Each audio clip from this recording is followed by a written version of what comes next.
How can Zion Williamson best adapt his game to the modern NBA? Let's find out right now with the Pelicans Scoop. Cue the music. At the buzzer, got it, go! This is the Pelicans Scoop with Jordan Kitchens, breaking down everything under the sun about your New Orleans Pelicans. Smash that like button, leave a comment, and subscribe to stay on top of your Pels content. Now, running point, here's Jordan. What is good, YouTube? I am back in studio. Finally, shout out for Taylor. You know, he was on a vacation. Now he's back. So now y'all get to see me in the nice little studio. What's going on, everybody? I am your host with the most, Jordan Kitchens, and I am back again with another episode of the Pelicans Scoop. As y'all heard from the music, like, comment, subscribe, comment video ideas y'all want me to do because we're doing a viewer video today. And today, the question, well, this video comes from at Malik Raheem, ELVD. He commented on my Zion video a couple of days ago. He said, question for you. If you were guarding Zion Williamson, would you rather him take a three or take you to the bucket? Thoughts? Zion is smart enough to know he's a true bully. He doesn't bail players out on the floor. I wonder if Shaq was playing today, would someone be telling him to take more, to work on his three-point game or worry about a mid-range? I can understand, if Zion wasn't productive, but if you are productive, who cares? It's like telling Steph Curry to work on his post game and his back to the basket game.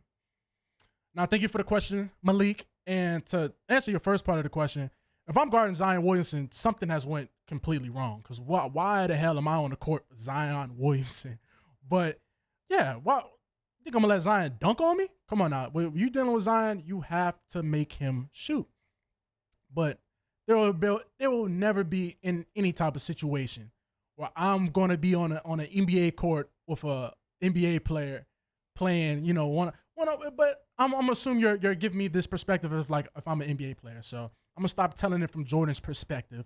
I'm gonna give it to you as if I was in the NBA.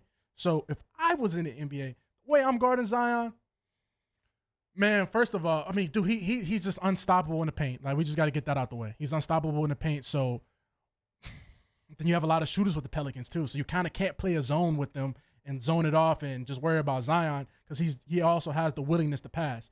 That's what truly makes Zion such an enigma, right? It's because, yes, he's an absolute bully, brute force in the paint, just with the softest touch. And he's going left, and he still goes left, and he still makes it. But the best thing about Zion is that he is a willing passer. Like, Zion doesn't have that ball hog mentality. Like, Zion knows when I need to go get me a bucket and when not to. Also, at the same time, he doesn't really force it. I guess when the team really needs him, I don't know necessarily if that's the best thing that he doesn't kind of force it a little bit.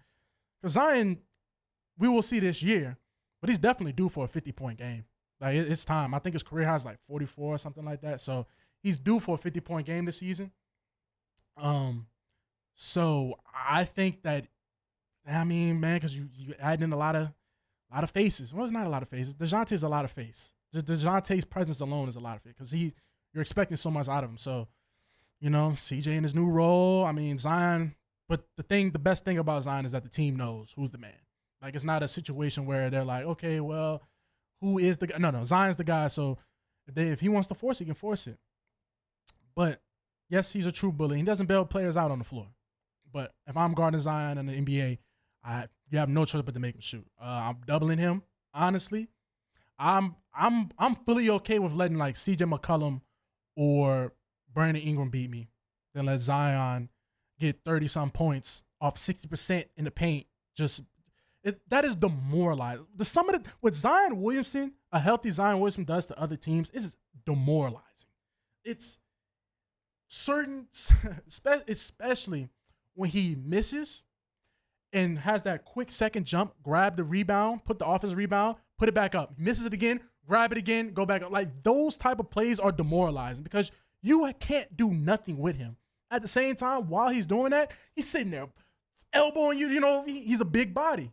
And that's a lot that people don't want to be taking for 4 quarters. Pause if needed. Don't. So you got to make him shoot. I'm doubling him.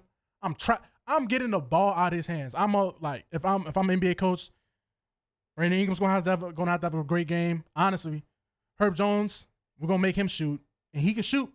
But I'd rather take the risk of Herb Jones shooting threes than Zion Williamson taking my whole team on in the paint. Like, that is it's demoralizing. Can't do nothing with him. Unless you have I would say if you have a Giannis, but I didn't see him go at Giannis. Don't even speak about Rudy Gobert, what he does to him every time. Finger licking. It's finger licking. But to answer your second part of your question, Malik, so your second part was, I wonder if Shaq was playing today, would someone be telling him to work on a three-point game? And yes, I think they would. Me and Taylor was talking about it earlier today anyway. It's different because the modern NBA is so much different than the early 2000s type of NBA with Shaq and all that. The spacing is a lot different. Three-pointers are encouraged. Back then there wasn't. Back then, I'm saying back then, but like you rarely would see a big man just bring the ball up the court. Like, that's a rare occurrence. Nowadays, you can watch any NBA team, they're gonna have some type of big bringing the ball up the court, some type of big out of handle. Like, you can, if you was a time traveler and you go back to 2002 and show tape of Victor Wembanyama in 2023 or 2024, you would be that would blow their minds. It would literally blow their mind. They couldn't even comprehend seeing a 7'4" guy with a handle, a three. He's basically a forward, but he's 7'4". So I think if Shaq was growing up in this era, yes, he'd be a dominant force in the paint. But I think he would be maybe not necessarily, you said 3-point game or worry about a mid-range. Maybe not threes, but mid-range. And that's what Zion's been working on, and we've been seeing him work on his mid-range shot, right? We just seen him hit a beauty against the Heat yesterday, or the day before, whatever, Monday. I forget the days, man. The days are just so blended together at this point. But he hit a nice little midi. It was Bam, because Bam was sagging off him in the paint. Bam was basically in the paint. Zion pulled up top of the key right around the free throw line, smack, all net. So I'm not going to go out there and be like, Zion needs to be taking just a lot of threes. That's more Brandon Ingram. Brandon Ingram, you need to be focused more on shooting a lot of threes this year. Zion, I'm okay if it's all said and done and we're looking at the end of the year, averages. End of the year averages. If Zion's averaging 1.5 threes a game, barely 2, but 100% 1. If Zion can give you 1 point, like he's attempting, just having that attempt. Think about Zion, he wasn't even attempting. So if Zion can just attempt 1.5, I'm okay with that. I'm okay with that because I'm not, even though Zion, he talks really high about he can shoot really well, right? He says he can shoot really well.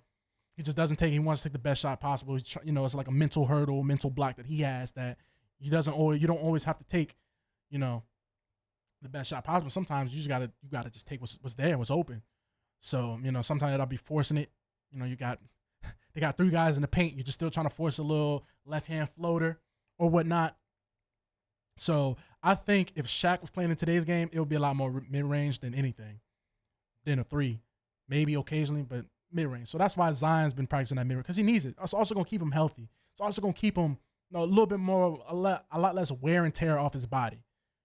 Sitting there banging in the paint for 82 games, with a guy that has injury history, that's not really the best. If y'all get what I'm putting down. So I think that will keep him healthy if he starts shooting, expand his range. It also will help create more opportunities for you, because now they have to respect that. Not everybody, unless they're getting coached by me and they're just going to forget that, sag off and make them shoot. But a lot of people, they're going to have to come out there a little bit, respect it. If you start hitting, they have to respect it. No ifs, ands, or buts about it. So if he is smacking threes, out of like 30, I'm not going to say too high, but like if Zion gave you about 32, 31% from 3, I'm okay with that. Nothing too crazy. 31, 32. That's a huge improvement, vast improvement. And his numbers will go up at the same time. So he also says, I can understand if Zion wasn't productive, but because he is productive, who cares? It's like telling Steph Curry to work on his post-game turnaround game. So this is where we kind of seeing different eyes, Malik. Kind of seeing different eyes right here. One, Steph Curry is 6'3". He's a little guy. Now, granted, Zion's not no 6'10" guy. Zion's about 6'6" on a good day. 6'7". You know, if he grows his hair out, he stands on his tippy toes. But Steph Curry, he's a guard, right? So that, you know, but they do have, you know, like a Jalen Brunson who has a post game as a guard. So I see. But Steph Curry, he's an enigma. That's like Shaq too. Zion. These are all enigmas I'm talking about now, thinking about it. Like, when you're an enigma, you have to do what you're best at doing, that nobody else can stop. So Steph Curry, he's so good at shooting threes. Don't even stop him. Just let him do what he does. Shaq is so dominant in the paint. You just got to let him do. Shaq is the most dominant player of all time. You just got to let him do what he do. Zion is a dominant paint force. So just because he's so productive, you just got, he's an enigma. You can't question it. You just got to let him do what he does best. It would have been different if Zion was an inefficient shot chucker, but he doesn't really take that many shots, and he's making damn near every shot he takes. So add that together, you got to let him just rock out. You just got to let him do what he does best, and that is dominate the paint. So no, I don't think that's like telling Steph Curry to work on, you know, his post game, but it's more that the modern NBA, you kind of need to be able to have an expanded range, man. You don't want to be boxed into a Ben Simmons, right? Zion, I'm gonna say he doesn't, like, I know what he wants, but I highly doubt he wants to be boxed in as a Ben Simmons where, yeah, he can't shoot and no. Zion, he's been working on it. You can tell he works on it. You can tell that he's very self-aware of the situation at hand. He knows that for the Pelicans to be very successful this year, that he has to start expanding his range and shooting the ball more. So, I think just for Zion to adapt to the modern, I can say adapt because he has adapted, but for him to, you know, fully take off and become what he's supposed to become, it's going to have to come with a mid-range, going to have to come with a three-pointer. Now, I'm not telling you overnight he needs to be Jordan Hawkins.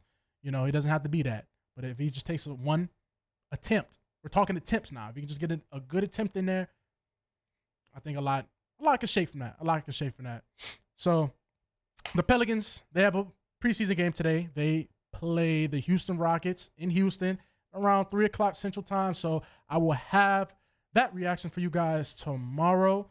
And thank you guys for staying for another episode of Pelicans Scoop. I am your host, Jordan Kitchens, and you're locked in with me. I'm locked in with you. Like, comment, subscribe, comment some video ideas y'all want to talk about. Comment life. It don't even matter. I'll talk back to you. So, all in all, y'all have a good one, and I'm out. Peace.